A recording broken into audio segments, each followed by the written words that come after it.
Olá pessoal, está começando mais um episódio do Cast for Closer, seu podcast para dominar inside sales e colocar suas metas no bolso. Se você já acompanha a gente há algum tempo, você notou que a gente está com uma significativa mudança aí na captação do áudio do podcast, alguns feedbacks que a gente teve, do pessoal que ouve a gente no metrô, então melhoramos bastante aí a captação, espero que vocês estejam curtindo a nova qualidade aí do podcast. O tema de hoje é o que significa pré-vendas, da implementação aos desafios e à maestria. Esse podcast ele nasceu, na verdade, de um painel no RD Summit do ano passado, que a gente moderou com o Bruno Parra e o Theo Orozco.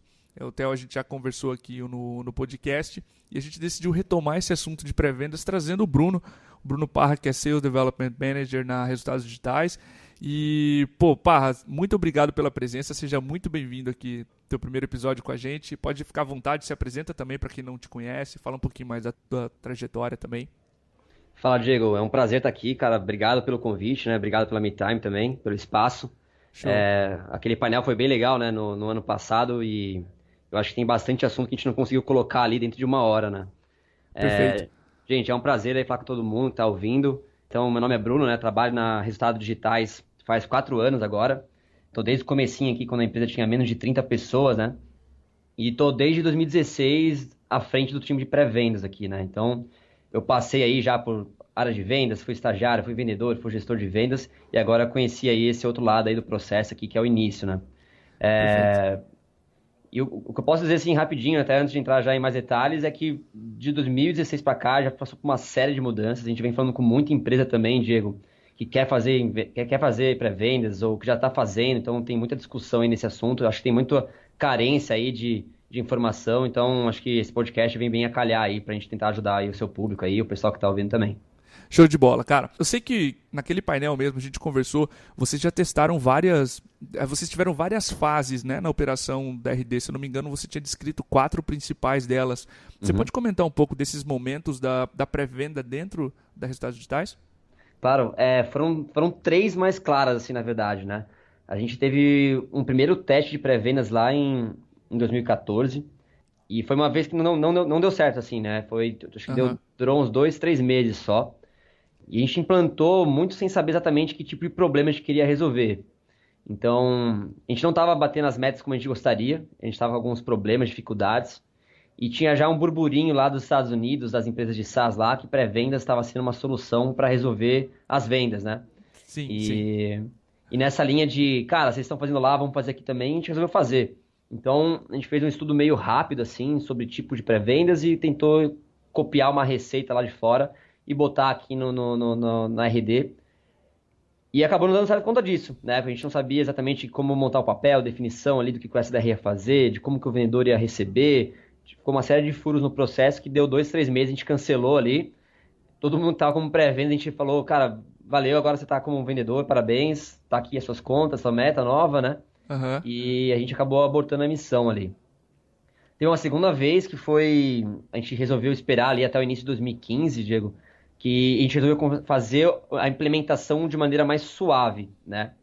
E então a gente foi contratando aos poucos, então por mês a gente foi chamando um SDR por mês, praticamente, assim. A gente tentou definir um pouquinho melhor qual que ia ser o papel do SDR, então que tipo de lead que ele ia trabalhar, o que que ele ia entregar para o vendedor, como que o marketing ia distribuir esses leads também ao longo dos times. Mas chegou no final de 2015, a gente estava com um time de 8 pessoas. Eu era gerente de vendas na época, né? E eu tinha um SDR dentro do meu time, né? Tinha 2 SDRs dentro do meu time e tinha os vendedores dentro do meu time. Então, Aham. os coordenadores de vendas gerenciavam os seus SDRs, né? Isso era um problema porque eu era cobrado por vendas, né? Então, a minha atenção, meu foco ali, toda a minha energia era investida mais nos vendedores. Sim, sim, entendi. Então, pra você ter uma ideia, eu pouco sabia o que o SDR fazia. Eu basicamente pedia oportunidade. Falava, cara, gera lead para os meus vendedores. Vamos lá, vamos lá, vamos lá. E era uma cobrança bem diretiva, assim. E a gente não gerenciava o processo de pré-vendas por conta disso, né? Então esse foi o nosso maior problema. Chegou no final de 2015, a gente não sabia o impacto do time de pré-vendas em vendas, não sabia se estava fazendo sentido, se a conta estava fechando, se a gente tinha mais eficiência ou não por conta deles, né? Caramba. Porque não tinha ninguém olhando o processo, né? Então cada um fazia de um jeito. Claro. O meu SDR trabalhava de um jeito, o do outro coordenador trabalhava de outro jeito e assim por diante, né? E aí, em 2016, eu assumi o time de pré-vendas, então a gente tirou os vendedores não, os SDRs, né, de cada time de vendas, e formou um time só. E aí o objetivo era, cara, faz sentido ter ou não faz sentido ter, né? A gente tinha que ter essa resposta aqui na RD, porque não estava claro pra gente. E aí sim, de 2016 para cá, a gente implementou um modelo que, obviamente, ele vem evoluindo sempre, mas a base estrutural dele continua sendo a mesma, assim, né? E aí foi o que a gente acertou nesse ponto foi ter um estudo bem claro do que era o problema que a gente queria resolver aqui na RD, problema de vendas, por que esse problema, da onde que surgiu esse problema, por que ele é um problema, né? Então tentar olhar numa visão 360 dele. Aham. Fazer muito benchmark também com outras empresas aqui do Brasil que já estavam com pré-vendas, já estavam encaminhando para isso, ou que estavam buscando fazer também. Estudo fora também realmente faz muito sentido a gente pegar, por mais que tenha diferença do mercado americano para cá, é importante ver o que eles já passaram por lá, eles já estão bem na frente da gente sobre esse tipo de ponto, né? Então, eles Sim. já erraram em aprender algumas coisas que é legal a gente também visualizar. E aí a gente também teve um envolvimento maior da RD, de outras áreas da RD no processo. Então, marketing foi envolvido, CS foi envolvido no processo, porque SDR ele é uma área ele é um intermédio entre vendas e marketing, né? Então, se você não envolve todo mundo que está envolvido no processo de distribuição de lead da empresa, você pode criar algum gargalo. Vai criar um Faz gargalo sentido. lá em CS, gargalo em vendas, ou vai criar gargalo em marketing. Então, foi uma conversa ali bem legal que envolveu todas as áreas e quando a gente falou, vamos começar o novo modelo, vamos, foi meio que um martelo, assim, todo mundo mudou a maneira de trabalhar ali com isso aí. Então, acho que foi uma mudança bem legal, assim, em termos até de cultura, assim, do que a gente vinha fazendo antes, né? Perfeito. A gente já conversando com outras empresas, a gente viu também outras cometendo, acho que esse primeiro erro que você citou, Uhum, que é achar que a pré-venda vai consertar a operação comercial. E aí, sim. pelo buzz que estava tendo ali nos Estados Unidos, etc., essas empresas começaram a fazer pré-vendas como essa solução. Se eu não me engano, a Uhum, Trish Bertuzzi, quando a gente conversou com ela, ela comentou sobre isso. Sobre sim. isso e sobre tecnologia também. Não tratá-las ambas como a solução para o processo comercial, mas sim averiguar tudo o que estava acontecendo. E esse segundo ponto foi essencial, né, cara? Foco, você era cobrado por outra coisa e quando Uhum. você deixa, principalmente o gestor, com dois peixes para olhar, normalmente um deles o gato leva, né? Então, Exatamente. pô, faz sentido. Você citou esses dois erros que a própria RD cometeu, na verdade, durante a implementação da área de pré-vendas, cara. Uhum. Que outros erros você tem visto aí nas operações que começam, nessas pessoas que te ligam aí Sim. semanalmente pedindo benchmark, enfim? Cara, acho que tá muito erro no planejamento, assim, Diego. A gente tem bastante material e indicações de que sim, pré-vendas faz sentido para as empresas, mas falta entender que não existe uma receita de bolo pronta, né? Perfeito. Então, o que tem no mercado não vai ser o que vai ter na tua empresa, assim, não necessariamente porque funciona para, até inclusive até para o seu concorrente que pode ter um modelo de negócio parecido, talvez para o seu momento de empresa não é a solução ideal, assim, ou o formato que o seu concorrente faz não é a mesma solução que vai ajudar você. Uhum. Então, olhar com uma cara mais, beleza, existe uma série de informações no mercado, entender o que tem, que pode ser útil, e fazer uma análise interna bem forte para poder destrinchar e falar, faz sentido eu adicionar pessoas no meu processo de vendas, faz sentido eu colocar um intermédio ali, ou, por exemplo, como a Trish falou, pô, existe muita tecnologia que pode automatizar o processo ali de qualificação de lead, como lead scoring, por exemplo, Aham. ferramentas de inteligência de distribuição de lead também que podem fazer esse processo. Chatbot hoje é uma coisa que está falando bastante também, então, né, atendimentos no site ali que também podem fazer um papel desse. Sim, sim. Que dependendo do seu ticket médio, do seu ciclo de venda, do volume, da quantidade de lead que o seu marketing gera também, às vezes faz muito mais sentido você automatizar através de tecnologia do que você criar e trazer mais pessoas para o teu processo, né? Então, eu acho que mapear bem o que está precisando, onde está o gargalo, onde está o buraco e tentar olhar para todas as soluções que existem no mercado para resolver Uhum. aquele problema e ponderar, beleza, de tudo que eu tenho para resolver esse problema, faz mais sentido eu botar uma pessoa para fazer isso, não uma tecnologia, não, sei lá, algum outro processo ali, né? Então, acho que hoje falta muito estudo para entender de fato o problema e tentar trazer uma receita de bolo pronta ali de fora, né? É, perfeito. O que a gente tem visto também aqui, eu acho que falta uma análise numérica ali de CAC, Com LTV, certeza. etc, para você. É porque assim, ó, é muito natural, é esperado que o ser humano coloque mais seres humanos para resolver uma ineficiência. E Uhum. normalmente assim, pô, meu marketing não está me ajudando muito aqui no inbound, eu vou complementar um pouco com o trabalho de SDR para Fazer suprir, um vou colocar um outbound, ser sim. humano, vou fazer um outbound para suprir a demanda. Só que normalmente essa esse ser humano custa para a operação e normalmente a conta não fecha. Tem que analisar direitinho também a questão do ticket médio, né, para ver se faz sentido nesse planejamento que você comentou a implementação, certo? Exatamente, porque mais pessoas não significa nem só o salário dela que vai, né, entrar na conta ali, mas mais pessoas significam infraestrutura da sua empresa que vai ter que se adequar para poder, né? Então, internet, telefone, computador, né? Toda a parte ali que às vezes a gente não pensa na hora de fazer, mas que vai demandar. Quais são os softwares e tecnologias que o seu pré-vendas vai usar também, vai entrar na conta. Então, às vezes falta esse planejamento mesmo, essa visão, né? E aí eu sempre falo que fatores importantes é justamente isso, né? Então, ticket médio, porque ticket médio muito baixo, bem provavelmente, talvez não vai ser ali a solução ter mais uma pessoa ali adicionada, né? Você tem que aumentar muito o volume de vendas para poder fechar a conta. Sim. O seu ciclo de venda também, se for um ciclo de venda muito rápido, de rápida interação, se colocar um pré-vendas ali, você vai colocar uma interferência, né? Mais uma trava ali para o processo acontecer, né? Claro. E volume de lead, porque se não tiver gente suficiente para trabalhar, você vai ter um time de pré-vendas ocioso e um time de vendas mais ocioso ainda, né? Então, se não tem potencial ali de gerar ali uma quantidade boa ali para poder ter trabalho, não faz sentido também, né? Não, perfeito.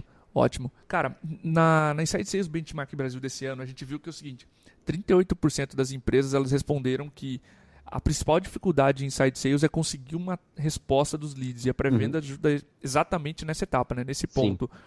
Que boas práticas, cara, tu tem visto nessas empresas para aumentar essa taxa de contato, essa taxa de resposta dos prospects aí nessa etapa da venda? Legal. Cara, quando a gente fala de pré-venda, a gente está falando de especialização de trabalho, né? Sim. E quando a gente quer especializar uma job, um processo, a gente está falando que aquela pessoa vai ser muito boa em fazer aquilo, né? Então, assim, pré-vendas, né, pré-vendedores, SDRs, eles são especialistas em prospecção, né? É o que eles têm que fazer de melhor, assim. A principal atividade é prospectar. Sim. E vendedores, por outro lado, eles desistem rápido dos leads, né? Que não atendem eles ali nos primeiros contatos. O vendedor tem pressa, ele precisa logo gerar resultado ali para poder bater a meta no mês. Então, ao criar um time de pré-vendas, o que você tem que ter em mente é que o seu time de pré-vendas tem que ser muito bom em prospectar. E ao ser muito bom numa etapa, você tem a tendência é que você tenha mais resultados, né? E aí, cara, boa prática é justamente você estruturar bem a etapa de prospecção do seu processo ali de pré-vendas, né? Então, definir quais são os canais de contato que você vai usar. Então, você vai usar telefone, e-mail, social, por exemplo, né? Ou eventos. Então, por onde que vai acontecer esse trabalho de prospecção para conseguir uma resposta dos seus leads? A cadência, né? Então, você vai intercalar a ligação com social e e-mail. Você vai ter 3 ligações por dia, um e-mail a cada 3 dias, uma interação ali no LinkedIn a cada 4. A cadência do trabalho ali e o volume de trabalho que o teu SDR, o teu pré-vendedor tem que exercer para conseguir gerar a quantidade de respostas num dia, né? Acredito que esses aí são 3 principais pontos de boas práticas que se você estruturar bem para a tua empresa, você consegue, com certeza, você vai ter um bom resultado ali em prospecção, assim, né? Isso aí é bem claro e é o meu ponto que eu tenho maior cuidado hoje aqui no meu time se prospecção a gente fizer certo, tudo o resto acaba funcionando de maneira ou de outra. A gente não pode ter problema em prospecção, porque se não tiver com problema nessa etapa, o mês não vem, né? Com certeza. Uma coisa que a gente tem visto, principalmente dos clientes, assim, um baixo número de atividades em prospecção. E aí você começa a falar de um assunto que é delicado, sabe? Um pré-vendedor que liga pouco, se você vende para pequenos e médias empresas ou um small medium businesses, teu ticket vai ser um pouquinho menor e você vai precisar de volume, né? Que é o que você falou, do volume de leads. E um volume de atividades também. Sim. Acho que a principal dificuldade que a gente tem acompanhado aqui em prospects, que a gente vem conversando desde que a gente lançou o Flow, que é o nosso módulo de prospecção, é volume de atividades. Então a gente tem atacado bastante esse ponto, assim, porque é fundamental, né, para um business que está estruturando pré-vendas, volume de atividades ali no começo. Total. Palavra-chave de SDR é produtividade, cara. Não tem outra, assim. Quanto mais um time seu for produtivo, melhor vai ser teu resultado. É um trabalho que, quando a gente fala de inside sales, de uma maneira geral, a gente já fala de trabalho de alto volume, inclusive em vendas, né? Um vendedor de inside sales também trabalha com muito mais volume de atividades do que um vendedor de field sales, por exemplo. Perfeito. Mas SDR é exponencialmente maior, assim, né? Então, tem que ter bem definido aí quais são as atividades core, quais são as importantes de acontecer, para poder... E qual que é o volume, né? Qual que é a meta ali de atividades que tem que acontecer para poder ter o resultado no final do dia, no final do mês, né? Sim, perfeito. Cara, outro dado que a gente chamou a atenção foi algo que você comentou, que os vendedores desistem rápido demais, tá? A gente viu que 43% das empresas, elas fazem 4 contatos ou menos antes de desistir de um lead. A gente viu que em outros benchmarks americanos que a partir de 6 contatos, você poderia desistir, tá, de um lead na prospecção. O que você recomendaria para essas empresas, até para esse ponto que você falou de cadência? O que você recomendaria para que elas consigam mesclar bem e-mail, telefone e social points, né, interações em redes sociais? Cara, legal. Novamente, acho que não existe uma receita de bolo, então não necessariamente o que eu falar aqui vai ser o que vai funcionar para o público-alvo das empresas que estão vindo. Perfeito. Mas eu acho que nessa hora, você deixar bem claro, totalmente concordo com o que vem lá de pesquisa americana, que a gente vê acontecer aqui nas resultados digitais. Quanto mais tentativa que a gente faz, maiores são as chances de conseguir falar com o lead. Então, tentando trazer um pouquinho aí de números, aqui na RD, o lead fica no nosso pipe, na etapa de prospecção, por pelo menos uns 10 dias. Ele chega a receber 5 e-mails nesse meio tempo. Esses e-mails são intercalados ali com cerca de um dia de diferença, e nos últimos e-mails a gente dá mais ou menos 2 a 3 dias de diferença entre um e outro. Legal. E aí uma dica é botar tecnologia no processo. Então, disparador de e-mail automático de prospecção. Então, tem ferramentas que fazem isso, né? Para poder melhorar ali o processo do SDR. Porque se o SDR tiver que ficar mandando e-mail um por um, tiver que controlar qual lead que já recebeu o e-mail número 1, qual já recebeu o e-mail número 2, qual foi o 3, se já deu o tempo necessário do dia anterior para o outro, né? Vão ser umas 2 horas do dia dele parados tentando gerenciar os e-mails. Então, uma boa prática para melhorar aí essa taxa aí de número de contatos é tentar automatizar o processo. Então, ligação também, ferramenta de ligação, né, Diego? Então, quanto menos necessidade o teu SDR tiver que clicar, digitar, buscar telefone, ficar esperando chamada, também melhor. Então, você está economizando o tempo dele ali para poder aumentar o volume de contatos ali por hora, por minuto, etc. E eu acho que uma outra dica minha, assim, que é em relação à atividade, é criar uma agenda para o SDR. E acho que esse foi um dos maiores hacks que eu descobri aqui no time e que aumentou a nossa produtividade, assim, praticamente, ela chegou a dobrar de um mês para o outro quando a gente implementou. Então foi lá no início de 2016, foi em janeiro, assim. Então eu peguei o time, né, lá em janeiro, a gente implementou essa agenda com 2 primeiro para testar, e o resultado simplesmente mais que dobrou, assim, né? E a agenda, Diego, ela delimita, né, e ela é um direcionamento, né, não é para um negócio forçado que o cara tem que obedecer ali 100%, mas ela é uma boa prática de gestão de atividade, ou seja, o seu SDR, para poder ter lá X agendamentos ou passagens de leads por dia, ele tem que fazer uma série de atividades ao longo do dia. Se você não falar para o teu SDR, não mostrar qual que é o foco em cada atividade, quanto tempo que tem que investir em cada atividade, ele vai começar ele vai investir mais tempo nas atividades que se sente mais confortável, né? Então, aquele cara que não gosta muito de falar, ele é mais preguiçoso, ele vai ficar só mandando e-mail. É o cara que gosta de tudo arrumadinho, ele vai ficar 3 horas arrumando o pipeline dele de vendas ali, deixando tudo bonitinho ali setado. Então, uma agenda bem feita ali mostra exatamente assim, você vai dedicar meia hora para qualificação, 1h30 depois para fazer prospecção, depois mais 1 hora para contato, aí você vai almoçar. Na volta do almoço vai ter mais meia hora para fazer a tua qualificação dos demais leads que chegaram nesse meio tempo. Depois você vai ter mais 2 horas de prospecção, depois follow-up, depois e-mail. Então, tem exatamente que tipo de atividade ele tem que fazer, o quanto tempo que tem que demandar para cada atividade. Isso com certeza faz com que esse número que você apontou, né, de 4 contatos, a gente se reverta para um volume muito maior, muito mais do que 4, né? Aqui na RD a gente chega a dar mais de 15 tentativas de ligação para um mesmo lead, assim, às vezes. Né? Cara, rima muito com o que a gente tem ouvido de outros experts aqui, de separar a agenda em blocos. Eu acho que é isso que vocês fizeram, certo? Pelo que tá descrevendo. Exatamente, cara. Foi definir a agenda, aí cada SDR, depois de um tempo seguindo essa agenda bem delimitada, começou a entender também um pouquinho como que ele funciona, né? Acho que são os SDRs mais experientes, eles começam a falar, cara, beleza, eu falo melhor de manhã, então eu vou abrir o espaço de manhã para fazer mais ligações e deixar a parte de organização um pouquinho pro final do dia. Então, conforme a experiência do SDR vai aumentando, ele vai flexibilizando essa agenda e deixando ela mais para ele. Mas a premissa de ter um volume de atividades fixas por hora e você não fazer mais nenhuma outra atividade, a não ser aquela daquele momento, ela continua, né? Perfeito. Se a gente está falando de volume, exige padronização, e essa padronização passa também pela padronização do tempo do cara, né?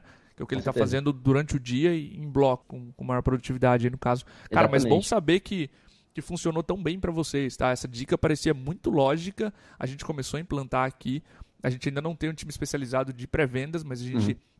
Todos os vendedores blocam a agenda em tempos, assim, em horas, para fazer prospecção, para cuidar do flow, dos leads que caíram no flow, enfim, para cuidar depois dos leads. Às vezes eles só agendam demos para a parte da tarde, ligações de diagnóstico, calls de fechamento também para a tarde, e tem funcionado, mas a gente queria até entender e ouvir de outra empresa, Que bom que funcionou, cara. Eu acho que é uma dica importante, então, pra audiência que tá ouvindo aí.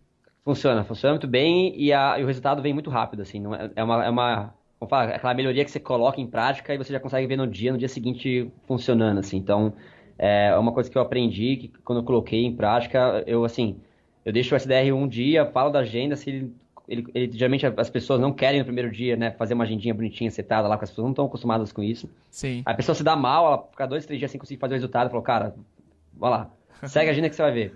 E é batata, assim, cara, no mesmo dia o cara já consegue ter o resultado que é esperado. Né? Show de bola. Cara, e se tu pudesse deixar uma mensagem para nossa audiência que tá ouvindo aí, algo final, assim, pra gente complementar e fechar esse episódio sobre a área de Sales Development ou de pré-vendas, qual seria?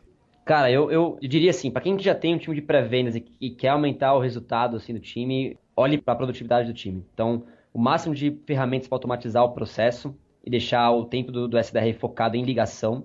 Ligação é a ferramenta que mais tem sucesso, então, se você quer aumentar a tua prospecção, aquelas taxas que você apontou ali, ligue mais, tente mais tentativas de contato espaçadas no tempo. E uma dica aí que faz com que a gente bata a meta há mais de um ano aqui, Diego, seguido já, cara, é fazer metas diárias que, na somatória, são maiores do que a meta do mês. Então, todo dia aqui a gente tem uma meta diária, que se todo dia a gente bater essa meta, a gente faz 110, 115% da meta. E isso cria uma gordura que a gente chama, né? Que a gente faz uma corrida aqui com o MTD lá, o Month to Date, né? Então, todo dia meu time tem que estar na frente do MTD. E isso faz com que a gente, se um dia for ruim, se um dia o marketing deixar de entregar, ou inclusive o seu SDR ele ficar doente lá, ele está com uma gordura criada lá que possibilita com que ele não perca o teu resultado. Porque como a gente falou, se a palavra-chave de pré-vendas é produtividade, se o cara ficar um dia sem trabalhar, ele cria uma bola de neve já grande. Perfeito. Então, criar a meta diária maior do que a meta do mês foi outros hacks aí que a gente colocou em prática e vem dando muito certo ali e a gente sempre manteve, né? Sensacional, cara. Métrica de atividade e resultado ambas. Exatamente, cara. E é aquele negócio, SDR é uma coisa que é muito bom, dá para metrificar tudo, assim, que eu consigo ter previsibilidade nas entregas aqui, porque eu sei se teve um X volume de ligações no dia, eu sei que vai ter X volume de agendamentos, que vão virar em X oportunidades entregues para vendas. Então, sim, isso me dá tranquilidade como gestor de prever e falar para o time de vendas, cara, vai ter X leads chegando para vocês aí hoje, amanhã e etc. Cara, sensacional. Eu acho que as duas dicas que tu deixou agora no final, tanto a de blocar a agenda para prospecção, que vocês fizeram aí na RD, quanto essa de metas diárias que superam a meta do mês, são muito boas. Se a gente está falando de volume, de um mês inteiro de trabalho, eu acho que se a gente conseguir simplificar e colocar o trabalho em tarefas diárias, isso digere melhor pro SDR e dá mais previsibilidade, como tu falou, né? Sim, é mais palpável, né? Você medir, se todo dia você estiver fazendo um ok ali na sua meta, com certeza a meta do mês está garantida. Se você não bota a meta diária, fica muito difícil você perceber o quanto você está evoluindo ou não, se seu time está evoluindo, até para o seu SDR saber se está indo no caminho certo ou não. Então, meta diária, com certeza, é ideal assim, para o time de pré-venda. Assim. A meta mensal vira uma consequência, né? Perfeito. Parra, muito obrigado pelo tempo, cara. Gostei muito do episódio, muito informativo pra gente também aqui. O pessoal de vendas com certeza vai ouvir teu podcast aqui e tirar mais aprendizado dele. E, cara, fica muito à vontade para retornar ao podcast e falar com a gente sobre mais temas aí, tá bom? Claro, Diego, obrigado pelo convite também, cara. Tô aberto aqui também e aquele negócio, né? Eu gosto bastante do podcast de vocês, então recomendo o pessoal aí continuar ouvindo que o assunto é sempre muito bom e relevante, né? Show de bola. Cara, muito obrigado. Valeu, pessoal. Um grande abraço e até o próximo episódio. Tchau, tchau, gente. Abraço.